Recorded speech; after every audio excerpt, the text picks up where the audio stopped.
Okay. Hello. Hi guys. How is everyone doing? I hope you guys missed me. This is another hacking session for my cybersecurity peeps out there. So we're going to be doing another CTF, capture the flag exercise. However, this one is going to be a little bit different. So the reason why this is going to be a bit different, because this is actually more or less we're going to be working with a couple of passwords as well, and we're going to be doing some investigations into images, ideally. Well, when we actually saw this thing, we actually saw that we're going to be hacking using pictures. So that's exactly what we're going to be doing. So please do take note, guys. Not everyone obviously is experienced, so please ask as many questions as possible. So if you join us on Zoho right there on the webinar platform, you should be able to see a Q&A session where you can provide your questions. I'm just going to drop a nice little hi there. So you can drop your Q&As there. You can drop any of your questions that you can have along the way in that section. And then I'll be able to address the questions as we go along. So this is going to be an interesting CTF, as you note. And obviously in our cybersecurity, Windows is not an option, as you already know. So we're not going to be using Windows. We're going to be using Kali Linux for this one. In the previous CTF, we used ParrotOS, which of course in the previous CTF, you could have also done using using Kali Linux. But today I'm going to be joining you guys in the bus, and I'm going to be doing the CTF using Kali Linux. So we're going to be completing this entire hack together with Kali Linux. So let's jump straight to it. So what I'm going to do is, in fact, I'm going to just go ahead and share my screen right on. Okay. In fact, I don't need this. Okay. I'm going to go ahead and share my entire screen, and then we can get ready to begin. Booyah. Okay. So those who are in, please drop a nice little hi in the Q&A, and then we can get started. Okay. This CTF, in fact, this machine that I'll be using here is actually fairly new. So I haven't done any setup on this thing at all, totally at all. So I'm going to be doing the whole setup for those who haven't used TryHackMe before.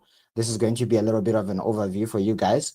So let's get started with this. So first things first, this is Kali Linux for those who have not experienced, obviously, with hacking and cybersecurity before. This is Kali Linux. It's just an alternative to Windows.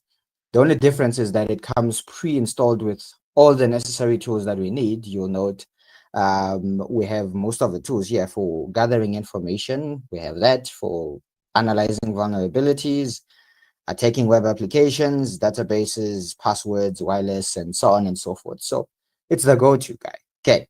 So in the previous CTF, we were actually working with this to complete the previous CTF, which is what we were working on. So we're going to go ahead and get started on this. So let me actually pop this out like that. It's perfect. Okay, so please drop in a message, guys, in the Q&A if you guys are able to see my beautiful Kali Linux before I actually gibber along, and hope everyone is able to see Kali Linux right there. So just give out a message, give out a shout out in the text there. Oh, perfect. We can see. Beautiful. So I'm gonna grab my Firefox right there. So if it's your first time doing a CTF, try HackMe, Hack the Box. Many of them, they're perfect, they're excellent. So what we're gonna be doing here is try HackMe. It has problems that are more focused. Just gonna close a couple of tabs here. Okay, so I'm just gonna show you the whole navigation when you're starting off first. So I'm just gonna go to the website itself, which is tryhackme.com. when you're getting started first. So we're gonna go to tryhackme.com. It's a very nice place there. You will need an account, as you know by now. You will need an account when you're starting off first. So you're gonna register, make an account. And once you've registered and created an account for yourself, then everything is perfect. So once you're there, you'll be greeted obviously by your dashboard. Nothing fancy. Once you're in there, we are going to go ahead and go to the learn section there. So you're going to click over on that learn. You'll get a drop down. So what we actually need here is the practice, because that's exactly what we're going to do now. We're going to practice our hacking skills. So under there, you'll obviously get a couple of CTFs. Some are based on your experience so far. You'll get a rating of each of them like you see so. Okay. We're going to go on the popular section. You'll find agent sudo, which is the one that we're seeing here. So we're going to be completing this entire room, as it's called on Hack the Box. They call them rooms, even though the technical name is actually a CTF. So now that we're in there, this is people's progresses. This is myself somewhere there. I've already solved the room before, so I know most of the solutions at least. Okay, so once we're starting first, this is the basic layout and the basic interface here. So we're going to be taking a couple of steps. There's about 5 tasks to go through in order for us to complete this CTF. So the first thing we need to do is to connect to TryHackMe using our Kali Linux. And in order for us to do this, we are going to click on Access Machines. And you can use either of these two, remember? If you use the attack box, you're going to be limited to the amount of time that you have for you to complete the CTF. You'll be limited to about an hour, or you could pay for a subscription. But we like free stuff, so we're gonna go for the OpenVPN option. So we'll click on that, and then you'll select the option that works. In any case, because this is Kali Linux, we're going to be going for the Linux option and downloading that OpenVPN configuration pack. So to give you a backstory, what just happened, we just downloaded a configuration. It's kind of like a file that was set up with all the settings and everything else to help us connect to a network that's been set up by TryHackMe. That's ideally what's happening. So once we've done that, here the file is downloaded. We'll click on there to open that up. So once that is done, okay. So here we go. Why am I having catfish? I don't need this. Okay, here we go. So there is my file. It's under downloads. That's fine. I'm just gonna open a terminal here. It's the beauty of Kali Linux. So I'm gonna open a terminal here. Then what we're gonna go ahead and do is we're gonna do some basic Linux commands, ls, to list all the files that are in the current folder that you're in. In the current folder downloads, I only have one file in here, which is just that OpenVPN configuration file that we downloaded. So now what we need to do is to connect to the OpenVPN network. So I'm going to copy the name of that file, and then we're going to go sudo. For those who've been using Linux for a while, sudo is used to become a root user or administrative user in a higher level sense. Okay, so we'll say sudo OpenVPN, and we paste the name of the file. So we're invoking OpenVPN against that configuration file. After doing that, you have to obviously give your root password. If you downloaded the VirtualBox version, the password is Kali, so you should be fine. We're gonna go ahead and do that connection. For you to know that the connection is successful, you should be able to see the initialization sequence completed message. Once that is done, then we know we're good. So I'm just gonna Control-Shift-T to open another tab, because you do not want to close this. You never want to close this. Otherwise, you disconnect it from the Hack the Box network. Now that we've done that, now we're going to be doing some basic stuff. Okay, we're going to set up and boot up this machine. So I'm going to click on the author notes there. We're given a nice little message. So I'm going to click Start Machine. And then we're just going to go through the questions that we provided here. Very nice questions here. So, hooray, machine has started. It's going to take about a minute for TryHackMe to provide you an IP address. And then we're going to hack our way through using that IP address. So now that we're done, so this is what we're given. This is the problem that we're starting with first. So they're saying, welcome to another TryHackMe exclusive CTF. Your task is simple. Capture the flags just like the other CTF rooms. It's just like any other. Yeah. If you are stuck inside the black hole, post on the forum or ask in the TryHackMe Discord. We're not going to do that. We're definitely not going to do that. We're going to go straight. Okay. So once everything is started, we're deploying the machine and everything, you should be able to get an IP address. We have about 13 seconds to get that IP address. So we're actually beginning with task 2. I've already given the solutions for this, but I'm going to show you how we eventually get to those solutions. So I'm going to take it in a way that I'm sort of like you, and I don't know what it is that I'm doing exactly. So we're going to take that pathway in a sense. Okay. So how many ports are open and how do we redirect to the user's page and all that wada yada yada. We'll get to it. So here we go. We have an IP address. If you don't know what an IP address is, it's almost like a phone number to talk to a computer in a network. So I have this IP address and I'm able to communicate with the target machine. This is my target that I'm supposed to complete my entire CTF on. I'm going to grab my terminal. Now in this terminal, there are certain steps that are taken in order for us to complete our CTF. So the whole idea of penetration testing and security auditing, there are certain steps and procedures that are required to be followed. And the very first step that is done in a CTF really is actually information gathering. We gather information on the target. And the perfect tool to do this is called Nmap. So we're going to use Nmap. So sudo Nmap. Again, sudo just means I want to do it as an administrator. Okay. I want to do it as the super user in this case. So sudo Nmap. And then we're just going to paste the IP address right there. Okay. Again, Kali for the password, and we're good. Now, it takes a bit of time for Nmap to do its business and try and gather as much information about the target computer as possible. So it's going to take a bit of time. So what it's doing now is obviously sending requests to the target and grabbing as much information as possible.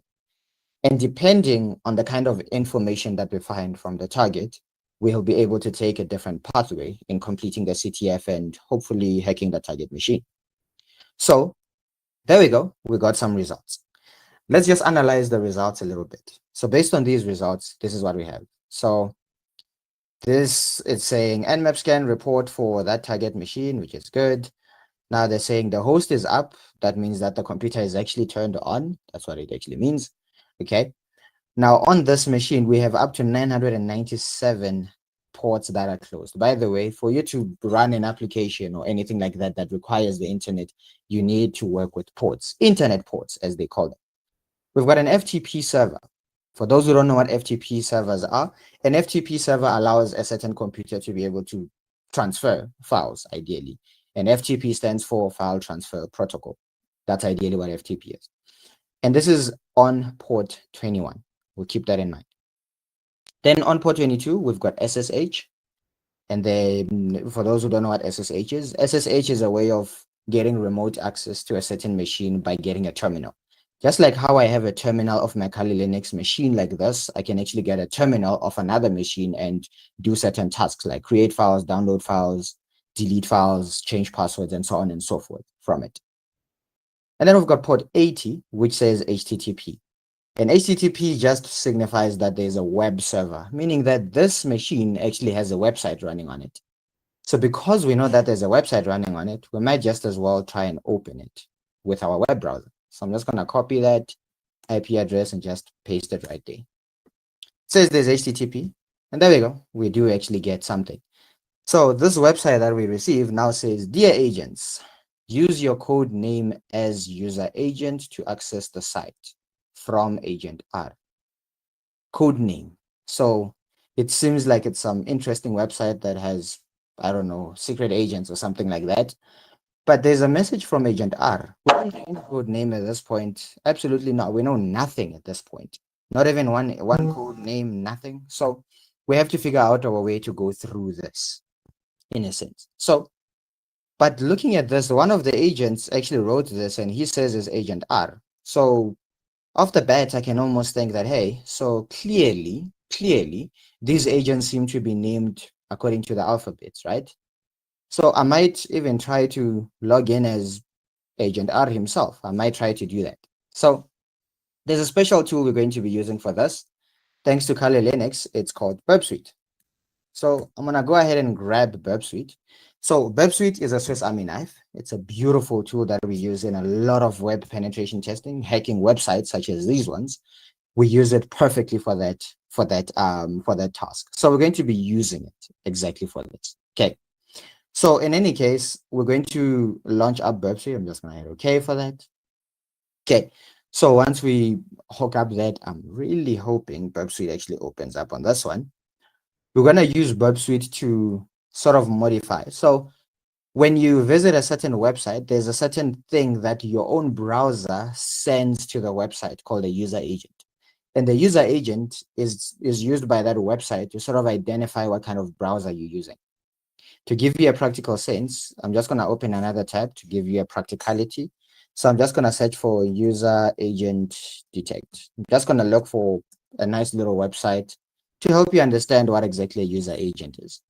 So just by doing that user agent detect, I actually notice my user agent is Mozilla, which is true. I am actually using Firefox version 115. So that's exactly what a user agent is. It's this kind of information that your browser sends to the web server or whatever that website is, just so that website can actually know what browser you're using.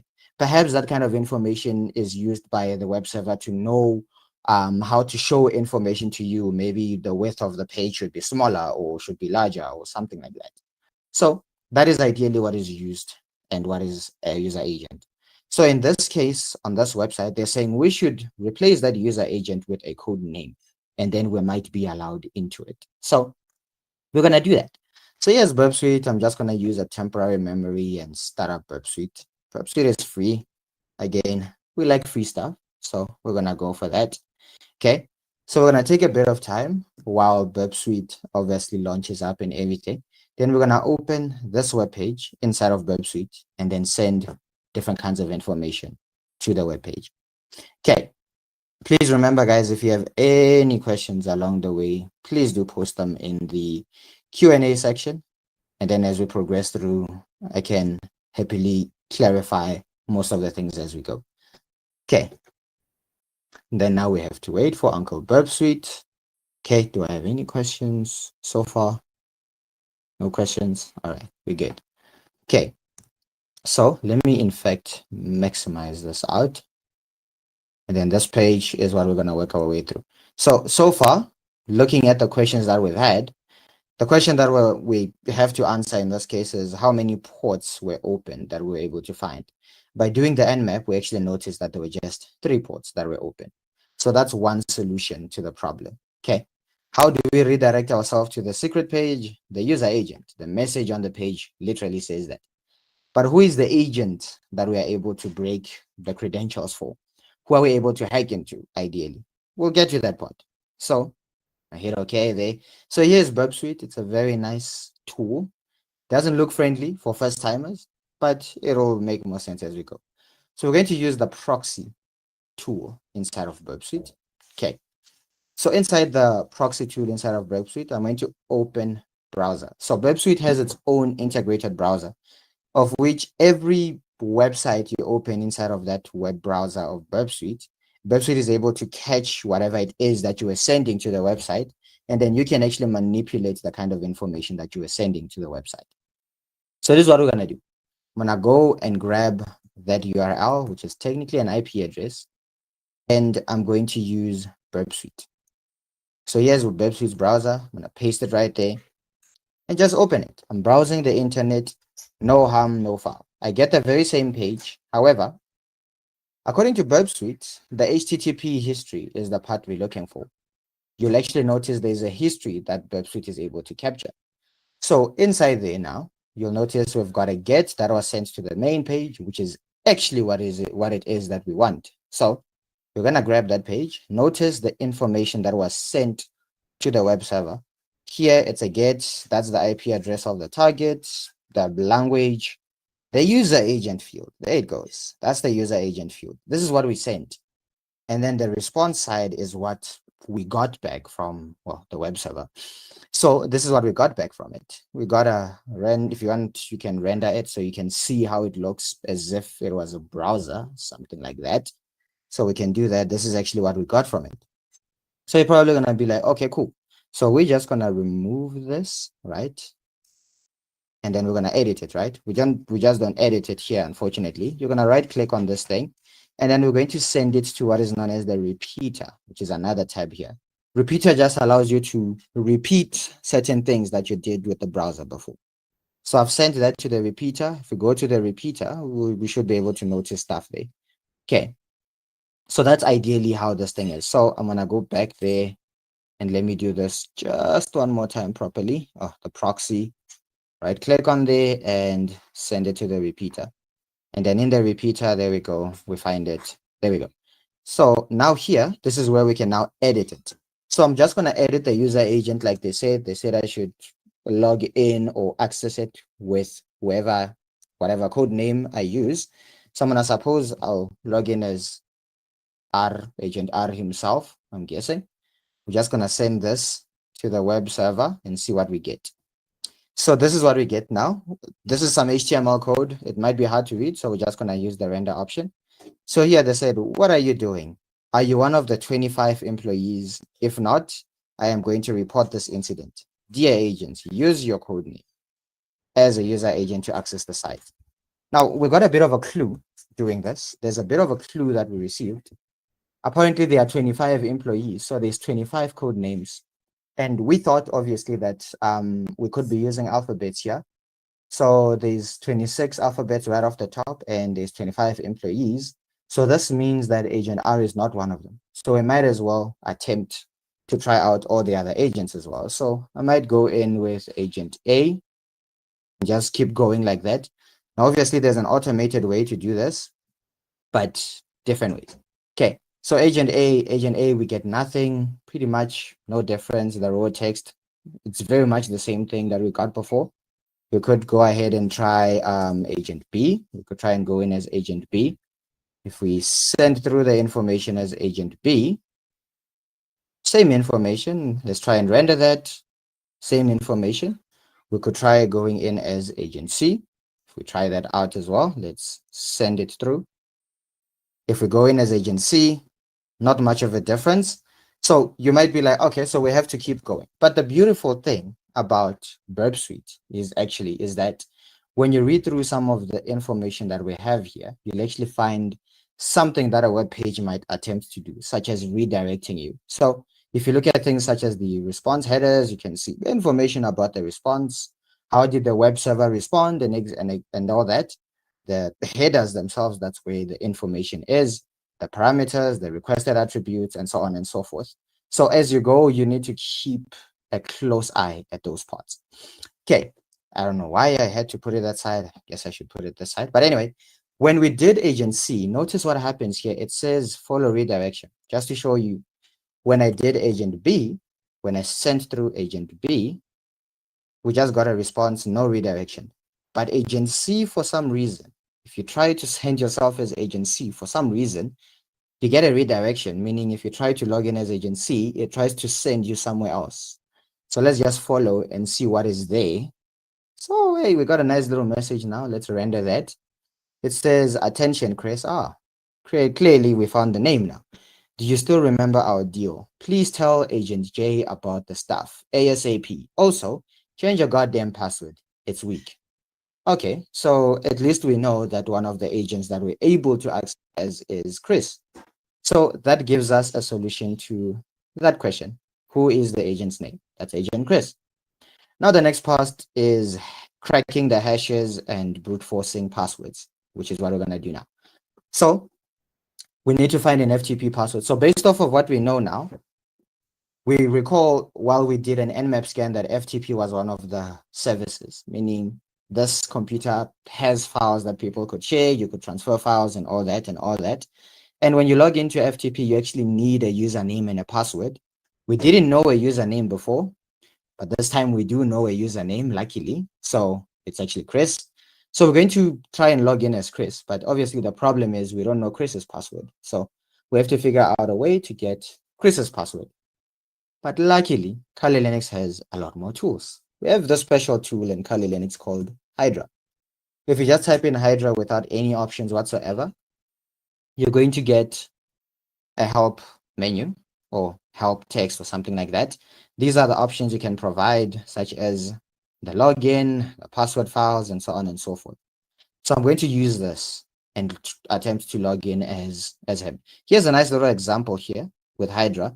Hydra -L and then the username. This is technically Chris for us. And then the password, this is going to be a word list. So in terms of cracking the password, we're going to use a word list here.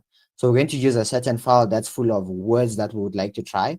The reason why this works is because we got a clue. Apparently, Chris's password is weak, as we were told. So it could be an English word. So we're going to use a word list for this. So I'm going to go ahead and say Hydra. Okay, when I use Hydra, and then -L, and then we're going to provide the username. Now, the username we would like to crack the password for is Chris. Okay. And then -P, we need to give a word list file. We need to give a file that's full of English words that we would like to try as passwords all the way. Now, getting a word list file is not quite of a hassle, actually. We're going to use word list files that actually come with Kali Linux. So if you just search for word lists right there, you can actually get a whole browse through of certain word lists that are part of it. So here, there's a word list called Amas, there's one called Derb and Derbuster and blah, blah, blah. I'm going to use the smallest one here for the sake of time. I'm going to use John's word list, which is that one. So I'm going to copy this. That's John the Reaper's word list right there. So I'm going to copy it as it is. Just copy that. Okay, so that just points out to a certain file that's full of passwords to test out. So I'm going to use exactly that one. And then lastly, FTP, because we're cracking an FTP password. Hydra doesn't just crack FTP, it cracks quite a lot more: web pages, login pages, and a lot more. So FTP:// and then the IP address. So I'm going to grab the IP address of the target, which was that, and we go back to Hydra, just like so, and we paste it. Perfect. And then we just hit enter. I might not even need the last slash, but we hit enter. Now, I actually noticed that I included the HTTP, which is pointless because it's FTP here. I didn't need that. Okay, now let's let Hydra run. So Hydra is doing its business, cracking the password. It's going to take a bit of time. In some cases, your password crack might even fail. That's probably because of the word list file that you're using. It's maybe too simple and it doesn't have the password in it. So in cases where it fails, most of the time, in fact, in my experience, I always found this RockU word list perfect. So majority of the time it cracks. So you could use the RockU word list. It has very good, very, very good passwords, except that it takes a lot more time because that thing is gigabytes and gigabytes of space, just a word list. So it takes a lot more space. Okay, so while Hydra is cracking the password like it's supposed to, remember guys, if you have questions along the way, please do provide them in the Q&A section right there. Let me actually see if we have any questions. I don't see any questions. Nope, no questions. Okay. Yeah, no questions. So just like so, Hydra says it has performed 240 tries, 16 of them are still active. So it's attempting to proceed with that password crack. So it takes a bit of time. Just to note, if you look at that address and you think that it's different from the one we provided, that 21 that you're seeing at the end is actually the port number that we had provided. Or actually, let me go back. This is actually the port number that you will note is actually there. That's port 21 because that's where FTP is on this target machine.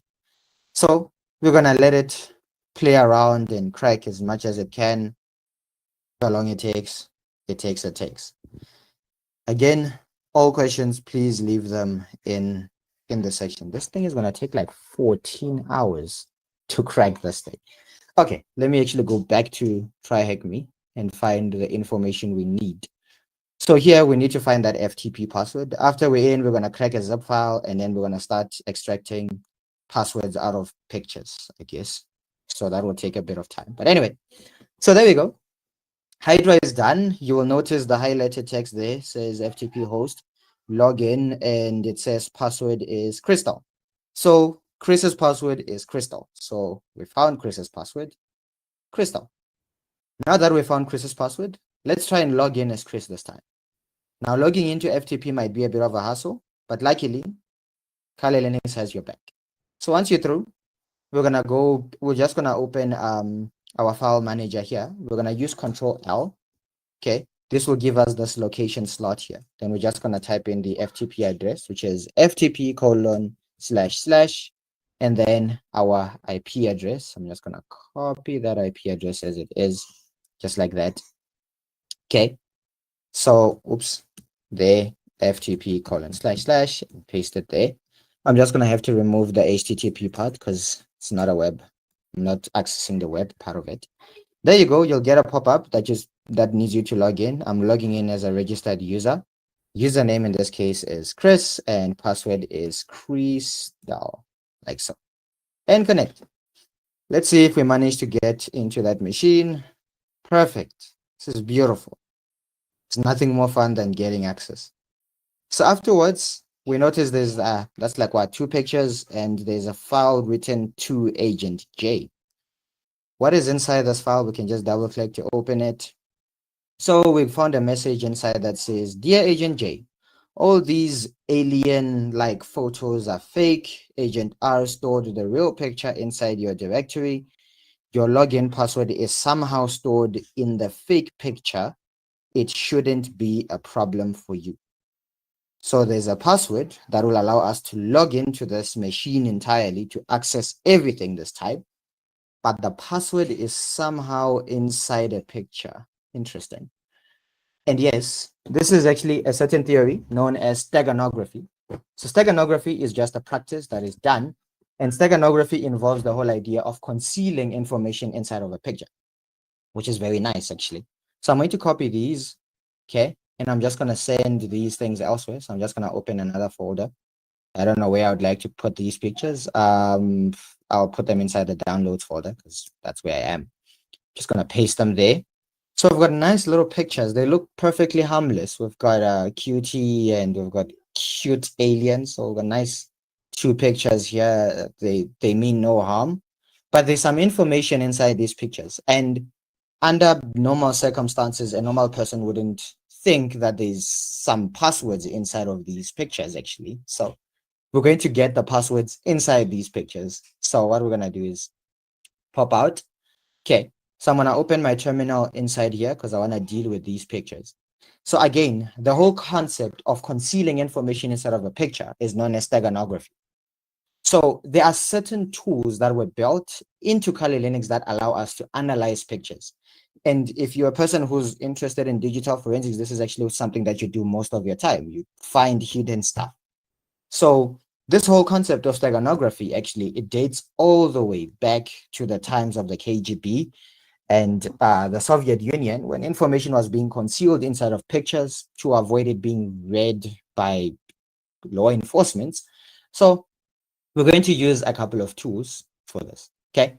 So again, ls to show the files that are here. I'm going to start with Qt here. I'm going to start with this one because it seems easy to work with.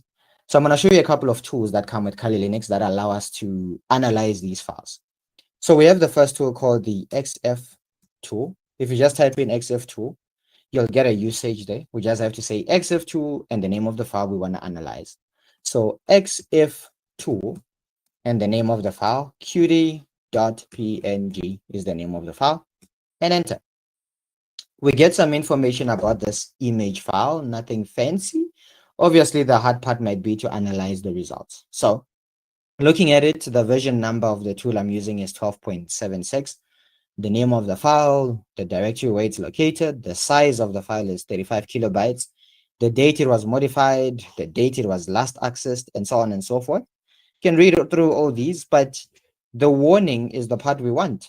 So if you read the warning part, it says it's a minor warning, okay? But it says trailer data after PNG, meaning there's more information after the PNG, after the image chunk. So after the picture that you are seeing, there's actually some trailing information.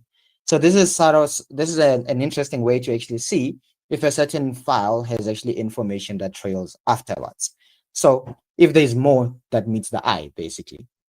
So what we're going to do now is to read into the file. So we're going to use a special tool called XXD.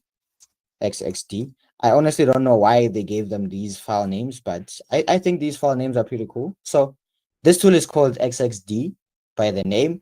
So when I say XXD against qt.png, just like that. We get some information. This is actually called hexadecimal information. If you want to be reading this, you can, but I actually prefer to read this because it's easier to read. So in a normal file, we expect to see gibberish. To be honest, we expect to see gibberish if you try to read it as text, which is what we're seeing most of the time here. But remember, according to the information we got from XF2, they said it's trailer data, meaning it's towards the end of the picture. So inside of our results here, towards the end, somewhere here, there is that trailing information. And apparently we actually found something called 2agentr.txt. So there's a special file called 2agentr.txt. And we even find it repeated there as well, 2agentr.txt. So that's the trailing data. That's a file inside of another file, which is a picture. So apparently there's a text file hidden inside of a picture.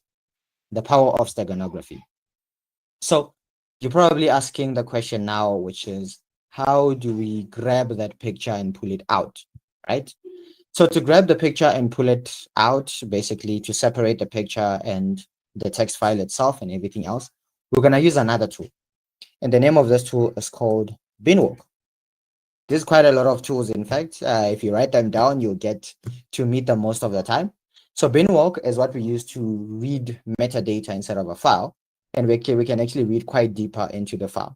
So I want to use the extract method. So we use the -e to extract information.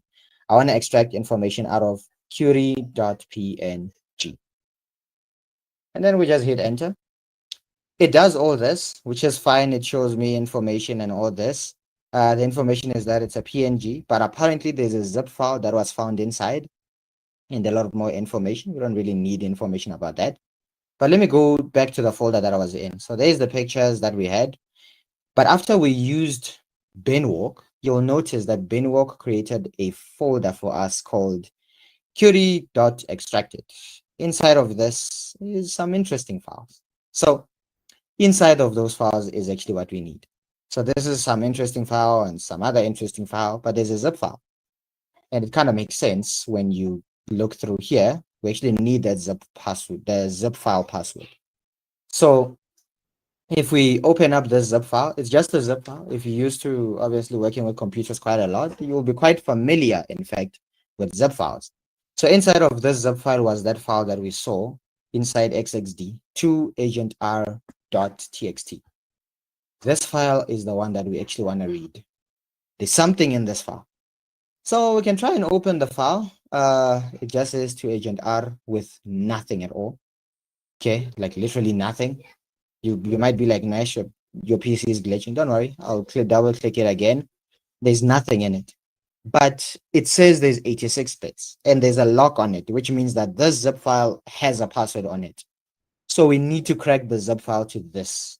We need to crack the password to this zip file. How do we do it? Don't worry, I got you. So to crack that, I'm going to open my terminal from here so I can work with that file. Then again, if you ls, you'll get all the files that you have in that current folder. So what we're going to go ahead and do is we're going to use a special toolkit called John the Reaper. If you're a cybersecurity person, you'll be quite familiar with what John the Reaper is. John the Reaper is a toolkit that's full of tools used to crack passwords, whether it's passwords for Bitcoin wallets or login passwords for Windows and so on and so forth, different kinds, including the zip file. If you read the documentation of John the Reaper, you'll find that it has a special tool called the zip to John, which allows you to grab a password hash out of this zip file. So if you just type zip to John and nothing else, you'll just get a usage, of course, because they made it friendly for you. So zip to John, there's some options, then zip file, which is what we want to do. So I'm going to say zip to John, and then I can provide the zip file. So I'm going to do that. Okay, I'm going to just copy the name of that zip file that has a password on it. Just paste it right there and hit enter. Afterwards, we actually get something that looks nasty. It looks weird. This is what we call a password hash. This character that looks mixed up represents an entire password. Interesting. So we need to crack this thing and turn it into a password somehow. So what I'm going to do is I'm going to do the very same zip to John, but this time I'm going to write this thing to a file. I'm going to call it hash.txt. All I'm doing is doing the very same zip to John, except that the output, I'm just going to write it to a file called hash.txt. You'll actually notice the file hash.txt is created, which just has the information there. You don't have to do it like that. You can happily go and copy this and put it in a text file. You can do that if that's easier for you. Okay, so let me close this. Okay, so now that we have that, note again, if we ls, you have your files. There is hash.txt. If you want to read what's inside the file, we can just cat hash.txt. And there. So what we have here is an actual hash file or hash key. So we want to crack this. How do we crack it? Easy. We're going to use John again. Remember, John the Ripper is full of many tools, including zip to John, which is a tool that we just use now. So now we're going to use John, which is the part that does the actual cracking of passwords. That's what we're going to use now. So I'm going to go ahead and say John and then provide the name, which is hash.txt. But before we do that, I'm just going to write John without saying anything. You'll notice they say use dash dash help for you to get all the options available for John. So I'm going to say John dash dash help and enter. You'll get a whole usage of what John the Ripper can do. It's a lot of stuff. If you're used to password cracking, you should know that you can use a word list, or you could try and use brute force attacks, which tries many permutations to crack the password. You could try that. But in our case, for the sake of simplicity, we're just going to use a word list. But I'm not going to provide any options for this. I'm just going to let John the Ripper do everything by default. So I'm just going to say John hash.txt, which is the file that has our password hash, and hit enter. Now it's going to take John quite a bit of time to find the password. So what John is actually doing, to understand, John is using the previous word list. Remember that word list we used to crack the FTP login details? It's actually using those details. It's actually using that word list file to crack the zip file. So that's John the Ripper's default word list file. So that's what it's doing, which is what is known as the single crack mode. So it's trying that. It's proceeding with that, and hey, it's done. Gotta love John the Ripper. So we found the password, which is alien. So I'm gonna go into that qt.png. I'm gonna go into the zip file. There we go. And let's attempt. So if you try to open it, nothing happens. Let's try to pull it out just like that. They need a password. Cool. Alien. So I'm gonna try that password alien, just like that. Booyah. Actually extracts out. This is beautiful, isn't it? And you can close that out. And the message says to agent R. And we have a nice little message in here. They said, Agent C, we need to send the picture to, I don't know who the heck that is, as soon as possible. We'll figure that out now. But we actually found a solution to one of the questions. What is the zip file password? Well, it's alien. What is the stag password? We'll get to that part in a few. So let's analyze what we have so far. So we got that text file that says we need to send the picture to whatever the heck this thing is. Looking at this thing, for those who are used to cybersecurity, like my students, they actually know what is base 64. Base 64 is a password hash type. Unlike the zip type, base 64 is a type on its own.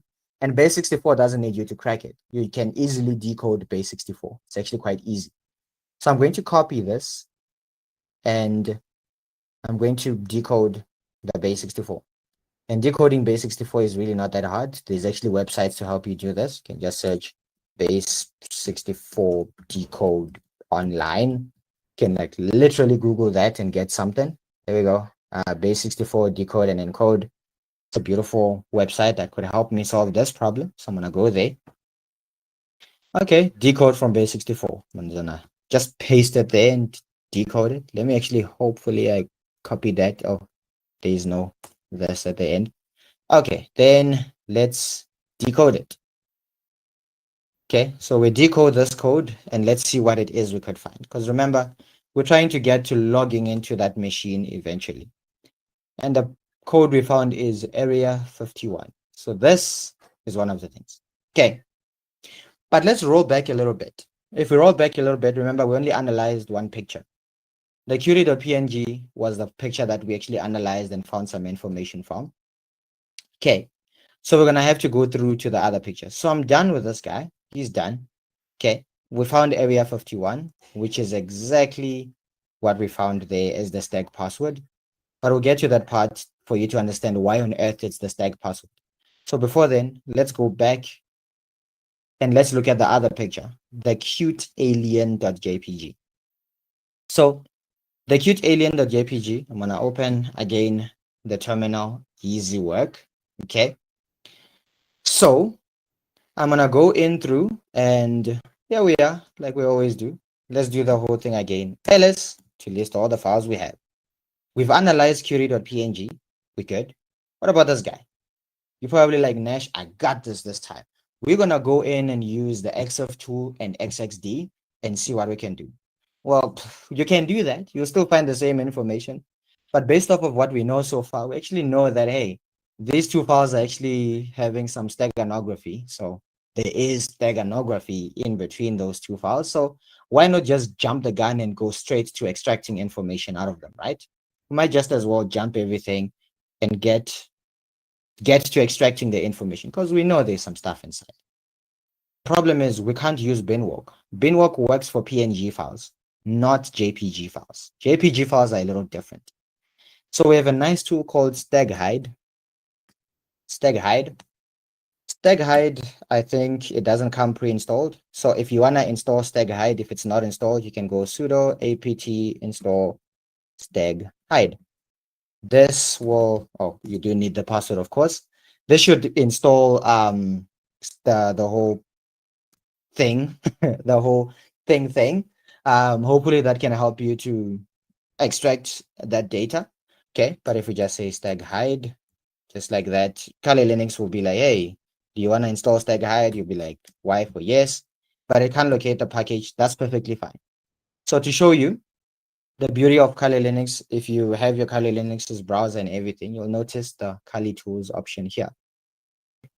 It will take you to the website and everything where you can get information. This is for people who don't know what on earth every tool does. So if you want to know what each tool does, you can just go there and Google it. So suppose I want to know what on earth does staghide do. So I can just go there and search staghide. We can just hit enter. There's staghide right there. I'm just going to click on it. This is if you want some documentation to help you, because this is a lot of tools, to be honest, and you would want to know what does what. So staghide is a steganography program which hides bits of data files inside of some least significant bits of other files and blah, blah, blah, blah, blah. So staghide helps us do that. Okay. But anyways, let's go back to the whole installation because we're stuck on the installation part. So to help you out, before you install, by the way, guys, Linux is a little bit different. Before you install something, you need to update. So you need to do your sudo apt update first. And you need to update your repository. So Linux has this list file, a file that has a list of links where it can download programs from. So you need to update that first before you can go ahead and try to install something. Because at this point, when we're trying to install staghide, it won't be able to find it. Okay. Anyways, as you do this, going back to that website I showed you, the beauty of this website again is if you don't have the file, they show you how to install it. That's the beauty of it. You know how to install it. So there they're saying sudo apt install staghide. Hacking can't be that difficult. So the whole updating of repositories takes a bit of time, obviously, because it has to download that list. There's different kinds of lists, as you see, that Kali has to download and update and everything. So in my case, it had to download about 9 lists, and the biggest is like what, 48 megabytes. So it does take a bit of time. After doing that, it's gonna extract the information and do all that wada yada yada. So there we go, it's done. And we can install. So sudo apt install staghide. Just like that. And then you hit enter. Hopefully this time, there it goes. Yes, I would like to continue and enter. I don't know. I think I canceled that. Let me redo that one more time. I think Y to proceed. Yeah, there we go. So now it's downloading the actual staghide this time. It's installing staghide and everything. We're going to use staghide. So as much as we can use staghide to create our own steganography, by the way. Look at the beauty of steganography. You can hide information inside bitmaps, JPEGs. Heck, you can even do it inside audio files. Who knew? So there we go. It's done all that. So now we can actually use stag hide. So if you just go ahead and just run stag hide with nothing, you'll get your help functions that assist you in using stag hide. So we're going to use stag hide to extract. So if you read the documentation of stag hide and everything, I'm going to skip that part to the good part. I'm going to clear out this so you guys can see everything. So if you just run stag hide, we want the option of extracting. Okay, we want that option of extracting. And then SF, okay, if you read the documentation, you will see why. I'm not going to waste more time on that part. So just like that, and this is Curie alien.jpg was the file, right? The JPG. And enter. But notice they're actually asking us for the passphrase. Now you're probably like, okay, but what is the passphrase? I mean, so clearly someone performed steganography and used the password to actually hide the information inside of the picture. So it makes our life a little bit difficult. But hey, we did find the password before. It was alien. Was it not? Was it not alien? Or it wasn't alien. Was it Area 51? It was Area 51. So if you go back to that base 64 decoded code of that Area 51, that was indeed the steganography password. So I'm just going to paste it there and do that. In fact, I might have to spell this properly. Area 51. You might have to do many attempts. Let's try another one. Maybe the A is lowercase, Area 51. It couldn't. I'm thinking I misspelled the name of the file, in fact. Alien instead of cute alien. How amazing. Okay, so it's cute alien. Ah, there we go. So let's try that again. Area 51 and enter. Beautiful. Wrote extracted data to message.txt. So we found a file called message.txt. If we go in there, we'll notice the file message.txt has been created. So here we go. Glad you find this message. Your login password is hacker rules. Remember when they said that there was a password hidden somehow inside of a file? Well, luckily we found it. We actually found it. So this is the file itself. So hacker rules is the password. And they say, don't ask me why the password looks cheesy. Ask Agent R who wrote this password for you. So we found the password, hacker rules. Our hack is going well so far. So we found a couple more solutions. Now they're asking, who is the other agent's full name? The other agent's full name. Hi, James. That's the person who did this file, isn't it? Hi, James. So that's his name, right? Now we actually found the password. Now it's actually a matter of logging in. So let's log into the SSH. Now, SSH, again, remember I've mentioned it's a way of accessing a remote machine, okay? So I'm going to access this remote machine that we've been hacking into the whole time, busy getting information out of pictures and all that. We're going to do this time. So to log into SSH, you're just going to say SSH space username at password. No, username at IP address. Okay, so the username, let's think about this. Who are we logging in as? Are we logging in as Chris or are we logging in as James? Whose password did we really find exactly? Now, the password that we found was James, because remember they said that's the other agent we were working on. So James at, and then the IP address. That's how SSH works. So I'm going to grab that IP address like so and paste it right in there. Okay. If you hit enter, you'll be greeted by this thing that says, do you want to continue with connecting? Yes, I do. And enter. Now they're asking for James's password. What is James's password? I got you. It's hacker rules, right? Life can't be that difficult. So we're just going to copy that and we're going to paste it in there and enter. If everything works well, you'll notice we get a terminal. We now have remote access to the machine. Success. Oh, by the way, they're saying it's expiring soon. So let me give myself an extra hour.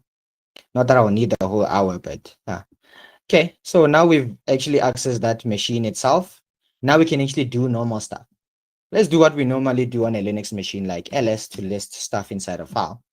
we actually find that there's an interesting file in here called alienautopsy.jpg. Surprising. And this is inside here. And the problem is SSH only allows us to access a computer's terminal. So we can't really open that picture and actually see it unless we download it from the remote machine to our Kali Linux, and then we can actually view that picture from there. That's the idea, at least. Now you're probably like, Nash, you're making life hard, man. How do we download a picture from an SSH machine, right? It's not like FTP where you can open it in your browser, in your file manager. It's a little different. Don't worry, I've got you. To do this, we have a special tool called SCP, I think. Yeah. So we're going to say sudo SCP. Okay. This is how it works. So we're going to log in as James again at, and obviously the IP address of the target machine we're logging into. I'm going to copy that IP address like you see there and paste it right there, just like you do. Okay. And then afterwards, we're going to say colon, and then we're going to place in the name of the file we would like to download from the remote machine.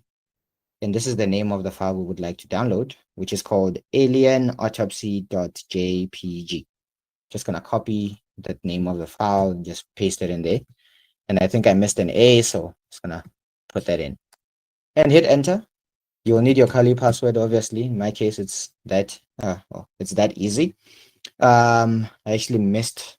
There's actually something I missed. Oh, this is just to show where I would like to save it. I'm saving it into my home folder. If I wanted it to go to the downloads folder, I'll just say downloads at the end. But here I can take it to the roots folder. So if I wanted to go to downloads, I'll just say downloads at the end and then enter. So fingerprinting, blah, blah, blah. Yes. They'll most likely ask for the password again for obvious reasons. And obviously our password again from the message we found was hacker rules. So paste it, enter, beautiful.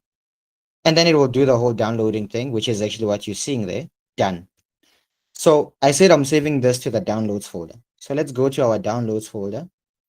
There is a picture. What is this picture anyway? Okay. Now this is a very, slightly disturbing picture of, I don't know if that's an alien or a human, something like that. But let's go back to the TryHackMe problem and see. Okay. So we found the zip password was alien. The steganographic password was area 51. The other agent was James, and the SSH password is hacker rules. Now we're getting to the capturing the flag part. So what is the user flag? So we need to get the user flag. So remember, in different machines, there are different user accounts made for people to log into. One of the user accounts we got access to was James's user account. So that's the user flag. So if you look through this, remember, back in the SSH, when you did the ls, there's user flag. That's the file we're reading into. So we're just going to cat user underscore flag dot txt to read the contents of that file. Boom, copy, paste. That solves it. But now they're saying, what is the incident of the photo code? In other words, they're asking, what on earth is going on in that picture? I mean, it is disturbing. So we have to find out what is going on in that picture. So we can do a Google image search. So if we do a Google image search on this, we can go to image, I think it's images, or just go to google.com. I think that should take care of it. We can use Google Lens to try and identify what on earth that picture is. So we're just going to go here and click that search by image option. We gotta love Google. So we'll upload the file just like so. Okay. We'll remember the file is in our downloads. That's alien autopsy. So we know that it's an alien autopsy, but what alien autopsy is it? Is it a James alien autopsy, Peter's alien autopsy? What alien autopsy is it, right? So we do an image search. This kind of looks similar, but it's a YouTube video. If you want to watch the YouTube video, you can happily do that. Maybe it can help you find the solution to that whole problem. You could happily do that. In any case, we're not going to do that. So Google Lens just gives me this, that nothing useful. We can try and go to image. I think it's images.google.com. If I'm not mistaken, is the subdomain for that, for the full image search resource. We could go there. I'm hoping it's, yeah, there we go. Google Images. Okay, so We could attempt to also do the very same thing this side. Hopefully we can figure out what's inside that picture. I'm gonna browse through. Okay, again, it's in downloads, and that's the autopsy image that we have there. Let's upload that. There, not much information. It's still twinkling to find more information around this picture. Take note, the best part about Google image searches is obviously the black parts. The more pixels you have in your picture, the harder it becomes. So you can actually stretch this through to help you. The more you edit it, the more you sort of helping out your search radius in a sense. Okay, so we did that, and okay, what on earth is this? Okay, well, this is an exact match for that YouTube video. If you want to watch the YouTube video, you could do that. So if we click that, we found a lot of stuff here. They said the rogue ray alien footage. Okay, Ray Central, something about Ray Central, alien autopsy. It's a lot of YouTube documentaries. So Ray Central, there's a lot of Ray Central stuff here. So let's do a little bit of Google here. Okay, so we could just search about Ray Central. So Ray Central alien autopsy. Could that be the solution to it? Maybe we can do a little more reading. Okay, Ray Central, and then there's something about Roswell. Another Roswell alien autopsy. Interesting. So as you do more Google, there's that thing about Ray Central and everything. You do a little more reading. The more you read the articles, eventually you'll come across Roswell, the Roswell alien autopsy, which is the solution to that problem. Now the last part. Phew. Now they're asking about a CVE for escalation. So to give you guys a bit of background for those who are not used to hacking and cybersecurity, we have this process called privilege escalation. And privilege escalation involves a process where we try to gain higher access. So the access for the user that we manage to get the access from, James is not the powerful user who has the ability to do a lot of decisions like installing applications and all that. We don't want him. We want someone with more access. We want the root, as we call them. We call them the root user. So in order for us to go from James to root, we have to do what is called privilege escalation. Okay. So that is what it's called, privilege escalation. So before we can do that, in Linux, one interesting thing about Linux is that there's a process where we can actually have different users who are not root, by the way, different users that can actually do something as if they were root. So they can pretend as if they were root for a split second. For example, you saw me when I was installing StagHide, I had to say sudo apt install StagHide. That's me becoming root for a split second while I do that installation. So I need to manipulate that process where I become root for a split second. Instead of it being a split second, I can make it be forever. So what I need to figure out is what can James do as root, right? We can attempt to do that. So to do this, we're going to say sudo -l. This is going to allow us to list out what can James do as if he was root. So I'm going to obviously then provide James's password there, just like that. And we're going to get a list. Well, it's just one thing, but this is what James can do. Okay. So this is what James can do as if he was root. He can execute a program called bash. Now, our question is, can we manipulate bash and then stop in the middle of bash and get access to the root? Because remember, you can, as long as you're running bash, you can run it as root. So we can actually stop bash right in the middle and then get that root access. That's the idea in our privilege escalation process here. So we're going to manipulate that whole process, okay? But the question that TryHackMe is asking is, what is the CVE number? For those who don't know what on earth a CVE number is, the CVE number is a unique identifier that's provided to different computers that have a vulnerability, okay? So we want to know what is the name of that vulnerability. So if you want to know, obviously, the name of the vulnerability, we might as well just copy this, right? If you don't know what it is, you can always Google it. Okay, so I'm just going to Google that. Okay, just going to close a lot of those things. Just paste this in there. We want to know what it is if it's linked to a vulnerability ID. Here they said sudo 1.8.27 security bypass. It's a security bypass. And there's the CVE number, CVE 2019 14287. That's the CVE number. Now, can we use this whole idea that James can run bash as root, and we're just going to stop it right in the middle? That's what we're going to do. Now, for you to be able to understand this, then you'd have to know what on earth is bash. Bash is a terminal. So this means that we can open an instance of a terminal as if we were root, and then we're just going to stop right in the middle. That's what we're going to do. So if you do a little bit of reading about bash and everything, you can happily do that. You can read through. But I'm just going to give you the solution to this. Okay. So I'm just going to clear out my terminal. I don't need most of these things. So to do this, remember, sudo allows you to execute something as root. But we saw what can James do as root for a split second. So this is what I'm going to do. -u, okay, as a different user, okay. So we're going to stop it right in the middle. And then we're going to provide that -1. That's how bash works. And the thing we would like to execute is that bin bash. We're going to just stop right in the middle as it runs. We hit enter, boom. We've got access to root. Now I've got unlimited access to this machine, and I can do whatever it is I would like. If we ls this, we still have that user flag. We're still in the same folder that we were in, James's user folder. We don't want that. We want to go to the root user. We want to go to his house. To go to his house, you can just go on and say cd and that little thing. I have no idea what they call that thing, but that thing below the escape button, and then enter. Now we're in root user's house. So if we ls, we still get that whole alien autopsy thing. We don't get much of anything. So you can work around this as much as you can. We could go to the root folder, just like that. Okay, now we're in the root folder. If we ls, there we go, there's the root.txt. We try and read the contents of it. It's cat root.txt to read the contents.